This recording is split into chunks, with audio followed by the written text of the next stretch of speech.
कोल्हापूर महापालिकेच्या निवडणुकीसाठी प्रशासनाच्या वतीने 14 अधिकारी आणि 77 कर्मचाऱ्यांची नियुक्ती करण्यात आली आहे। याचबरोबर 60 ठिकाणी निवडणूक कार्यालयही सुरू करण्यात आली आहेत।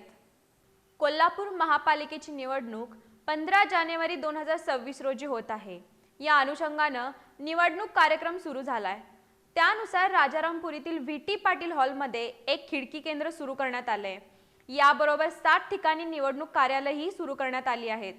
कसबा बावडा पॅव्हेलियन हॉल इथल्या निवडणूक कार्यालयात प्रभाग क्रमांक 1, 2 आणि 5, छत्रपती ताराराणी मार्केट विभागीय कार्यालय इथं प्रभाग क्रमांक 3, 4 आणि 15, दुधाळी पॅव्हेलियन कार्यालयात प्रभाग क्रमांक 6, 7, 8, राज्योपाध्यनगर बॅडमिंटन हॉल कार्यालयात प्रभाग क्रमांक 9 आणि 20, गांधी मैदान पॅव्हेलियन हॉल इथं प्रभाग क्रमांक 10, 11 आणि 19, छत्रपती शिवाजी मार्केट विभागीय कार्यालय इथं प्रभाग क्रमांक 12, 13 आणि 14, तसंच मेजर ध्यानचंद हॉकी स्टेडियम इथल्या कार्यालयात प्रभाग क्रमांक 16, 17 आणि 18 अशा एकूण 20 प्रभागांचं निवडणुकीचं काम सुरू करण्यात आले।